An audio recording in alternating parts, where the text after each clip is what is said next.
कैसे हो दोस्तों। पिछले एपिसोड में हमने देखा था डेरिल डिक्सन मैरल को वहां ना पाकर बहुत ही दुखी होता है क्योंकि मैरल डिक्सन अपना हाथ काटकर वहां से आजाद हो गया था। अब एपिसोड 4 के स्टार्ट में हम देखते हैं कि एंड्रिया अपनी बहन एमी के साथ तालाब में मछली पकड़ रही है और जिम ना जाने क्यों बेवजह कब्र खोद रहा है। उधर अटलांटा में डेरिल अपने भाई का कटा हुआ हाथ देकर पगलाया हुआ था और वो गुस्से से टी डॉग के ऊपर क्रॉसबो पॉइंट कर देता है, जिससे रिक भी डेरिल के ऊपर गन तान देता है और कहता है मुझे कोई परवाह नहीं, यहाँ गन के आवाज से कितने सारे ज़ॉम्बी आ जाएं। जिस पर डेरिल क्रॉसबो नीचे कर लेता है और टी डॉग से पूछता है तुम्हारे पास रुमाल है क्या। डेरिल मैरल का कटा हुआ हाथ रुमाल से उठाकर ग्लेन के बैग में रख देता है। इसके बाद टी डॉग टूल उठा लेता है और वो लोग मैरल के हाथ के टपके हुए खून का पीछा करते हैं और उन्हें रास्ते में 2 ज़ॉम्बीज की डेड बॉडी मिलती है। जब वो आगे बढ़ते हैं तो देखते हैं मैरल गैस पर लोहा गर्म करके गर्म लोहे से अपने कटे हुए हाथ का जख्म जलाकर ब्लीडिंग रोक लिया था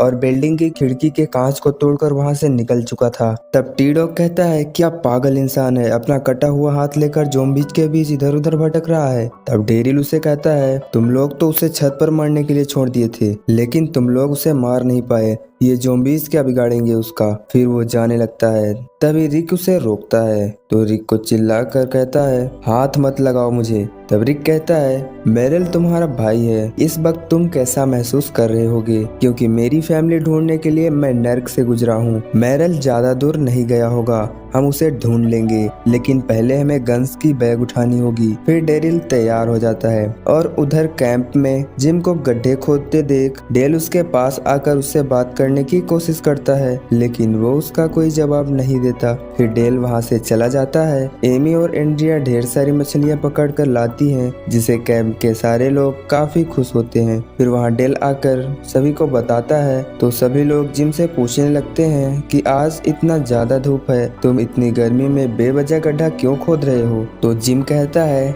क्या हुआ, मैं किसी को नुकसान तो नहीं पहुंचा रहा ना। तभी लोरी आकर कहती है कि तुम्हारे ऐसा करने से बच्चे डर रहे हैं। फिर जिम बच्चों की तरफ देखकर कहता है कि इसमें डरने की क्या बात है। तब सेन कहता है जिम थोड़ा रेस्ट कर लो, कुछ खा लो, फिर खोद लेना, मैं भी मदद करूंगा खोदने में, चलो सोविल दे दो मुझे। फिर जिम कहता है नहीं दिया तो क्या मारोगे मुझे, जैसे तुमने एड को मारा। तुम सब ने देखा ना कैसे इसने एड को मार मार कर उसका चेहरा बिगाड़ दिया। तुम यही करते हो जब कोई तुम्हारी बात नहीं मानता, खुद को जज और बॉस समझते हो। फिर सेन उससे सोवेल लेने की कोशिश करता है तो वो सेन को मारने की कोशिश करता है, लेकिन वो डॉज करके उसे नीचे गिरा देता है और कहता है जिम तुम्हें कोई नुकसान नहीं पहुंचाने वाला। फिर जिम रोते हुए कहता है ये सबसे बड़ा झूठ है, मैं अपने बीबी और बच्चों को सैकड़ों बार कहा हूँ ये सब, लेकिन 12 ज़ॉम्बी न जाने कहां से आए और मेरे सामने ही मुझसे मेरी बीबी और बच्चों को छीन कर चीड़ फाड़ कर खा गए। सिर्फ मैं बच पाया क्योंकि ज़ॉम्बीज मेरे परिवार को खाने में बिजी थे।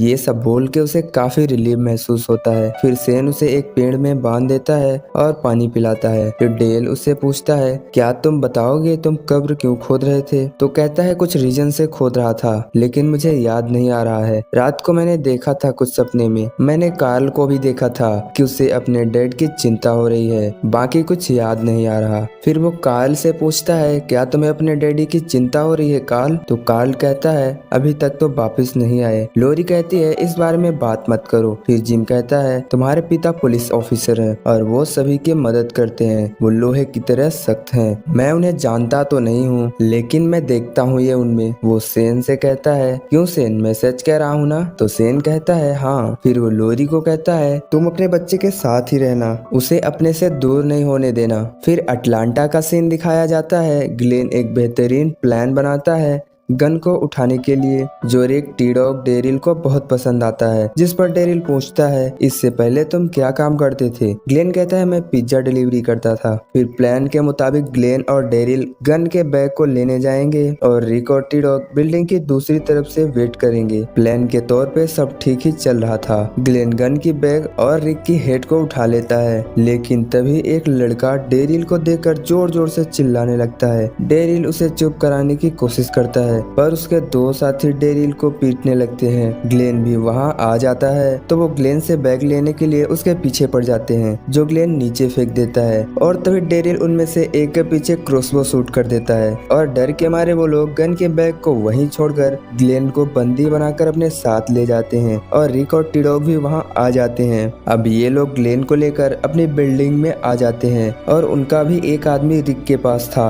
और ग्लेन उनके पास। तो रिक उस आदमी से कहता है हमें वहाँ ले चलो, कुछ न कुछ सॉर्ट आउट जरूर करेंगे। फिर वो लड़का मान जाता है और उन्हें अपने साथ ले जाता है। अब ये लोग उनके लीडर गोरमो से मिलते हैं, जिसके आने पर लड़का कहता है कि इन्होंने मुझे मारा है और उनका एक और आदमी आकर कहता है कि इसने मेरे पिछवाड़े पर तीर चला दिया है। ये लोग डेरिल की बात कर रहे थे। इस पर गोरमो पूछता है क्या ये सच है? तो रिक कहता है कि हम यहाँ शांति से बात करने आए हैं। तो गोरमो कहता है कि तुम्हारे इस जंगली दोस्त ने लड़के को पीटा और उसके पिछवाड़े पर तीर चलाया और तुम्हें यहाँ शांति की बात करनी है, सच में? रिक इस पर कहता है वक्त की गर्मागर्मी बढ़ गई थी, इसलिए ये सब हुआ।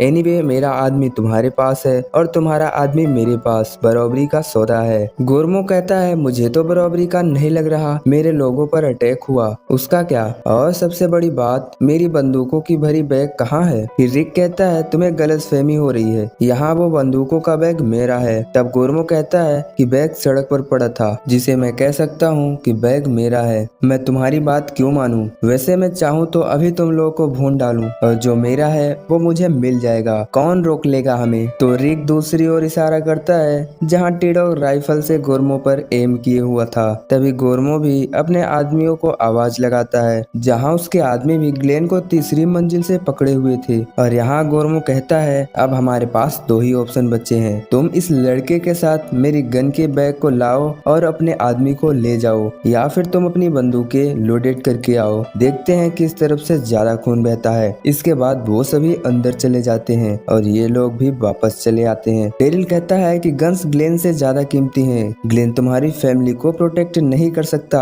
लेकिन गन ये कर सकती है, क्या तुम ये ग्लेन के लिए दे दोगे? तो रिक कहता है कि ग्लेन के लिए मैं बस एक अजनबी था जो कि बेवकूफों की तरह टैंक में फंसा हुआ था। वो चाहता तो वहाँ मुझे छोड़ सकता था, लेकिन ऐसा उसने नहीं किया और मैं भी आज उसे ऐसे नहीं छोड़ सकता। फिर डेरिल कहता है तो क्या तुम ये बंदूकें उनके हवाले कर दोगे? तब रिक कहता है मैंने ऐसा तो नहीं कहा, मैं तुम लोगों को अपने साथ आने के लिए नहीं कहूँगा। पर डेरिल और टी-डॉग उनका साथ देते हैं और वो लोग निकल जाते हैं पूरी तरह से लोडेड होके और दरवाजा खोलते ही सीधा अंदर घुस जाते हैं। अब उन्हें देखकर गोरमो कहता है कि मैं गन्स का बैग तो देख रहा हूँ, लेकिन सारी गन्स उसमें नहीं है। रिक कहता है क्योंकि इसलिए कि वो सारे गन्स तुम्हारे नहीं मेरे हैं, जो कि मैं पहले ही कह चुका हूँ। फिर उस लड़के को उनके हवाले करके कहता है कि ये रहा तुम्हारा, अब मुझे अपना आदमी चाहिए। फिर गोरमो कहता है मैं तुम्हारे दोस्त के छोटे छोटे टुकड़े करके कुत्तों को खिला दूंगा, क्या मैं जो कहा था वो तुम्हारे समझ में नहीं आया? तुम बहरे हो क्या?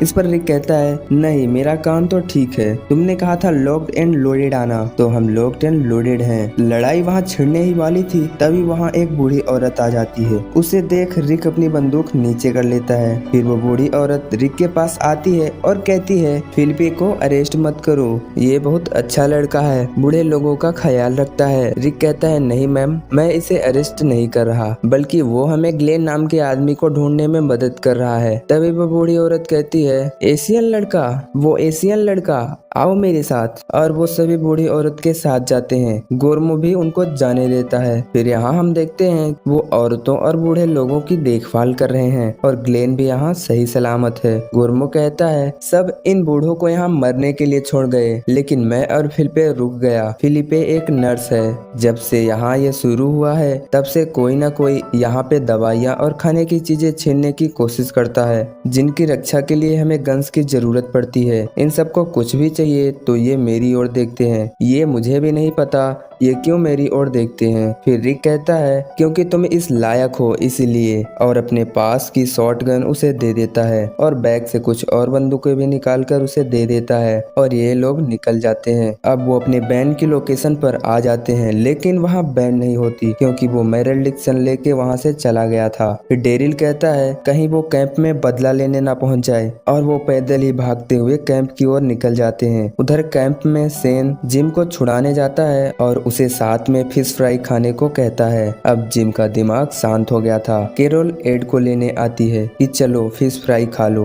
बाहर सब बुला रहे हैं। एड कहता है भाड़ में जाएं सभी, और वो एड को छोड़कर चली जाती है। अब शाम हो गई थी और कैंप के सभी लोग किस्सा कहानियां सुनाते हुए मजे से फिश फ्राई खा रहे थे। उधर एड के टेंट में ज़ोंबी घुसकर एड को खाने लगते हैं। वहीं एमी टॉयलेट पेपर ढूंढ रही थी, तभी ज़ोंबी उसके हाथ पर काट लेता है और एमी जोर जोर से चीखने लगती है और सारे कैंप में लोग अलर्ट हो जाते हैं। वो सभी देखते हैं कि चारों तरफ से ज़ोंबीज आ गए हैं। सेन अपने शॉटगन से ज़ोंबीज को शूट करता है और गोली की आवाज रिक और बाकी साथियों को भी आती है। वो लोग कैंप के नजदीक पहुंच चुके थे। जिम और डेल भी ज़ोंबीज को मार रहे थे। औरतें और बच्चे घबराकर चिल्ला रहे थे। ज़ोंबीज की तादाद बहुत ज्यादा थी। वे ग्रुप के बाकी लोगों को काट चुके थे। सेन सबको अपने पीछे आने को कहता है। एमी को एक ज़ोंबी खाने लगता है, तभी जिम उसे बचाता है। एंड्रिया के पास बंदूक होने के बाद भी वो कुछ नहीं कर पा रही थी। वो सिर्फ चीख रही थी और रो रही थी। सेन की गोलियां भी अब खत्म हो रही थी।